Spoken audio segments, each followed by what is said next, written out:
வணக்கம் அன்பர்களே, வாங்க நாம் சுரைக்காய் கேரட் இந்த ரெண்டு பொருளை வச்சு சத்துள்ள ராகி மாவு அடை எப்படி செய்கிறதுன்னு பார்க்கலாம். அதுக்கு நான் 1/4 கிலோ அளவிலான சுரைக்காய் எடுத்திருக்கேன். இதை நல்லா தோல் நீக்கி சீவி வச்சுருக்கேன். அதே மாதிரி ஒரு பாதி கேரட் எடுத்திருக்கேன், அதையுமே தோலை நீக்கி நல்லா துருவி வச்சுருக்கேன். 2 பச்சை மிளகாய் எடுத்திருக்கேன். ஒரு மீடியம் சைஸ் வெங்காயம் எடுத்திருக்கேன். அதுக்கு பிறகு ட்ரை கோகோனட் எடுத்திருக்கேன். நீங்கள் நார்மலாக கோகோனட் எடுத்துக்கோங்க, என்கிட்ட இல்லை, அதனால் இந்த கோகோனட் எடுத்திருக்கேன். அதுக்கு பிறகு கொத்தமல்லி எடுத்திருக்கேன். 3/4 கப் ராகி மாவு எடுத்திருக்கேன். அதில் தேவையான அளவு உப்பு சேர்த்துருக்கேன்.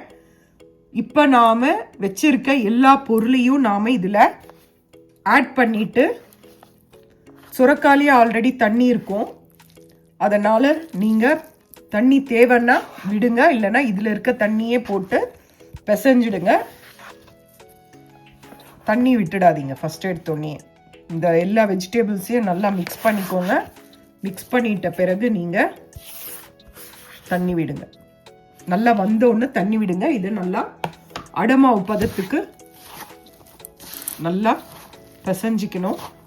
ஏன்னா சுரைக்காய் வந்து நீர்க்காய், அதனால் அதுலேருந்து தண்ணி பிரியும். அதனால் நம்ம அதுக்கு எக்ஸ்ட்ரா தண்ணியெல்லாம் பண்ண தேவையில்லை. எப்போ செய்கிறீங்களோ அப்போ இதை கலந்து விட்டுக்கோங்க. ஏன்னா அதுக்கப்புறம் நீத்து போயிடும், செய்ய வராது. திரும்பி நீங்கள் மாவு ஆட் பண்ண வேண்டியது வரும். பாருங்கள், இப்போவே பிடிமானம் வருது. நம்ம இதை நல்லா பிசைஞ்சு உருண்டை பண்ண முடியுதான்னு பார்ப்போம். இல்லைன்னா நீங்கள் கொஞ்சம் கொஞ்சமாக லைட்டாக தண்ணி விட்டு பிசருங்க. பாருங்கள், இதுவே நல்லா ஈரம் ஆகுது. ஆமாம், வேணும்னா ஒரு டேபிள் ஸ்பூன் இந்த மாதிரி வாட்டரை விட்டு பண்ணுங்கள். செய்யும் போது இதை ரெடி பண்ணிக்கோங்க. நறுக்கி வச்சுட்டா கூட பரவாயில்ல, வேணும்போது மாவை கலந்து நீங்கள் இதை அடையா செய்யலாம். வாங்க நான் உங்களுக்கு காட்டுறேன்.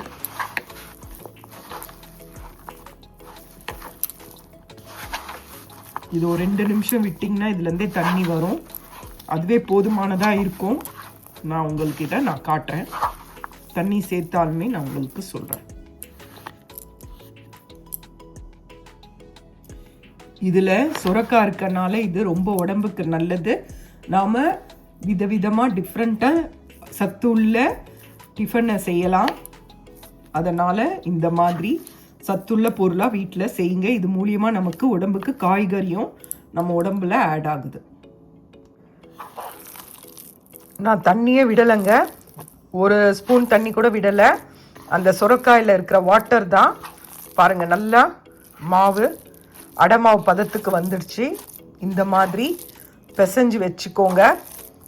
இப்போ இதை இந்த மாதிரி நல்லா உருட்டி,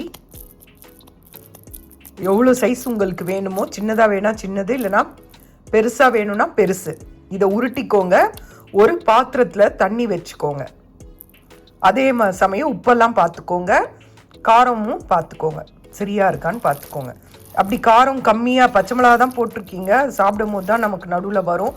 சப்போஸ் கூட காரம் வேணும்னா சில்லி ஃப்ளேக்ஸ் கூட இதில் ஆட் பண்ணிக்கோங்க. நான் தண்ணியே விடலைங்க. ஆமாம், நீங்கள் கொஞ்சம் தண்ணியே விடாதீங்க, பிசைஞ்சு ஒரு 5 நிமிஷம் வச்சுடுங்க. திரும்பி அதிலிருந்து வாட்டர் வரும், திரும்பி அதை நல்லா பிசைஞ்சு விடுங்க. போதுமான அளவு நமக்கு அடமாவு பதத்துக்கு கிடச்சிடும். ஆனால் இதை நம்ம தட்டுறதுக்கு கொஞ்சம் தண்ணி வச்சுக்கோங்க கையில், அப்போ தான் இதை நம்ம நல்லா மெலிசாக தட்ட முடியும். வாங்க பார்க்கலாம். நான் இதை உருட்டிட்டு இப்போ இதில் நான் தட்ட போகிறேன். முதல்ல இப்போ இதை நீங்கள் நல்லா கையிலேயே தட்டிக்கோங்க. அதுக்கப்புறம் இது கனமாக இருக்கிற பகுதியெல்லாம் மெலிசு பண்ணுறதுக்கு இது பாருங்கள், ஒரு பாத்திரத்தில் தண்ணி வச்சுக்கோங்க. அந்த வீரத்தை தொட்டு தொட்டு இந்த மாதிரி தட்டுங்க. உங்களுக்கு வீட்டில் வாழை இருந்தால் கூட வாழலையில் தட்டிட்டு அதை இதில் போடலாம். இங்கே வாழலாம் கிடையாது, அதனால் நான் பேனில் அப்படியே ஸ்ட்ரெயிட்டாகவே தட்டிடுவேன். கை உங்களுக்கு பத்திரம். பழக்கம் இருக்கவங்க இந்த மாதிரி செய்யுங்க, இல்லாதவங்க நீங்கள் இலையில் வச்சு தட்டி தவாலை காஞ்சதும் தவாலை போடுங்க.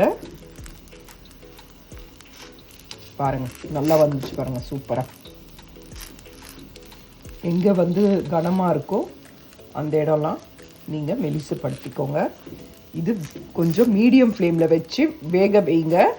ஏன்னா கேழ்வரகு மாவு கொஞ்சம் வேகிறதுக்கு கொஞ்சம் லேட்டாகும். ஏன்னா வெந்து தான் சாப்பிட்ணும், இல்லைன்னா ஒத்துக்காது உடம்புக்கு. அதனால் நல்லா பொறுமையாக வேக வச்சு மீடியம் ஃப்ளேமில் வச்சு எடுங்க.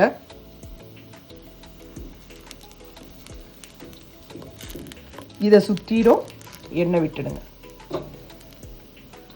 இது ரொம்ப ஹெல்த்தியான அடைங்க. கனமாக இருக்க பகுதியெல்லாம் பார்த்து அதை சரி பண்ணிடுவோம். நல்லா மெலிசாக இருந்தால் தான் வேகவும் செய்யும் சீக்கிரம். அதே சமயம் நல்லா முருகலாக சூப்பராக இருக்கும். அவ்வளோதாங்க. இதை சுற்றி நாம் எண்ணெய் விட்டுடலாம். திரும்பி அடுப்பை கொஞ்சம் மீடியம் ஃப்ளேமில் வச்சுக்கோங்க, அப்போ தான் வேகும். ஹை ஃப்ளேமில் வச்சா சீக்கிரம் செவுந்துடும், ஆனால் உள்ளே வேகாது. அதுக்கு தான் சொல்கிறேன். இப்போ நாம் ஒரு ஃபோர்க்கால இந்த மாதிரி அங்கங்கே நம்ம ஹோல்ஸ் போட்டுட்டோம். எதுக்காகனா நம்ம விடுற எண்ணெயானது இந்த மாவுக்கு அடியில் போய் இறங்கும், இல்லைன்னா அப்படியே மற்ற தேவையில்லாத இடத்துலலாம் ஸ்ப்ரெட் ஆகிடும். இதுக்கான எண்ணெய் வந்து உள்ளே போகாது. அதனால் நீங்கள் ஃபோர்க் வச்சு ஹோல்ஸ் போட்டுட்டு எண்ணெயை சுற்றிரும் விடுங்க. இது வெந்ததும் நான் திருப்பி போட்ட பிறகு உங்களுக்கு காட்டுறேன். வாங்க நாம் இப்போ இதை திருப்பி போடலாம். பாருங்கள் சூப்பராக இருக்கு பாருங்கள். அவ்வளோதாங்க. இப்போவும் இதில் அப்படியே நம்ம விடலாம். சாப்பிட்றதுக்கு நல்லா மொறுமொறுன்னு இருக்குங்க, செமையாக இருக்கும். இது பசங்களுக்கும் நல்லது, குழந்தைங்களுக்கும் செஞ்சு கொடுங்க. இது ரொம்ப ரொம்ப நல்லது. இப்போ இதில் நான் சுற்றி எண்ணெய் விட்டுட்டேங்க. இப்போ அது அப்படியே மீடியம் ஃப்ளேம்லேயே அது வேகும். இதே மாதிரி அந்த இடமும் நல்லா செவந்து வரும். வெங்காயமும் நிறைய சேருங்க, சாப்பிடும் போது சூப்பராக இருக்கும்.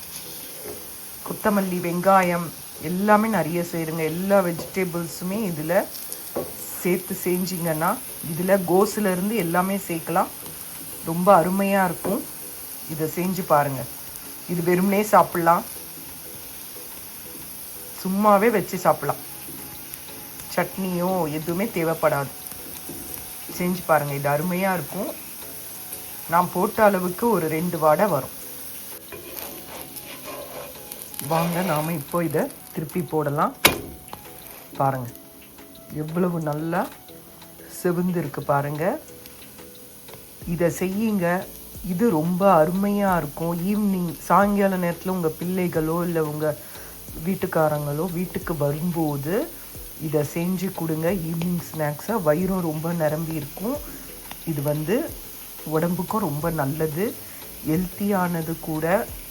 அதனால் நம்ம குழந்தைங்களுக்கு மற்ற ஸ்நாக்ஸ் எல்லாம் வெளியில் வாங்கி தரதை இந்த மாதிரி அடை மாதிரி செஞ்சு கொடுங்க. இது சாப்பிட்றதுக்கு ரொம்ப அருமையாக இருக்கும். இதை நீங்கள் செஞ்சு பாருங்கள். செஞ்சு பார்த்துட்டு உங்களுக்கு பிடிச்சிருந்தால் ஒரு லைக் போடுங்க. உங்களுக்கு தெரிஞ்சவங்களுக்கும் ஷேர் பண்ணுங்கள். இது நல்லா இருக்குங்க இது. அதே மாதிரி ஒருத்தருக்கு ஒரு அடை ரொம்ப அதுவே ஃபுல்லாக இருக்குங்க. அதனால் நீங்கள் வந்து ஒன்று சாப்பிட்டாலே உங்களுக்கு வந்து வயிறு ரொம்ப போயிடும், நிரம்பிடும்.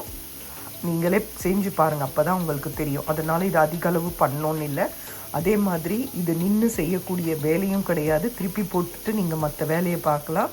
மற்ற வேலையை பார்த்துட்டு அப்புறம் கொஞ்சம் நேரம் கழித்து வந்து திரும்பி இதை திருப்பி போடலாம். அதனால் இது கூடயே நிற்கணும்னு கூட கிடையாது. அதனால் இதை செஞ்சு பாருங்கள். இது பிடிச்சிருந்தால் நீங்கள் எனக்கு ஒரு லைக் போடுங்க. பாருங்கள், இதுதான் 2வது அடை. 2 தாங்க வருது. 3/4 கப்பு மாவுக்கு நான் சொன்ன காய்கறி அளவுக்கு 2 கப்பு தான் வருது. நீங்கள் இந்த நடுவில் கேப் வந்தால் கூட தண்ணி வச்சு இந்த மாவை இது பண்ணி இதை அழகாக ஷேப் கொண்டு வரலாம்.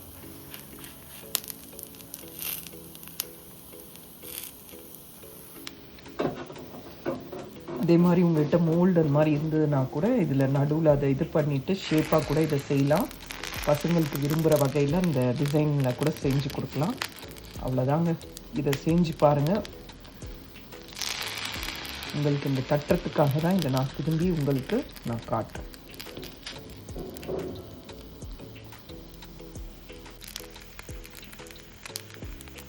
இப்போ பாருங்கள், நான் ஃபோர்க்கில் ஹோல்ஸ் போட்டிருக்கேன், சுற்றி எண்ணெய் விட்டுருக்கேன்.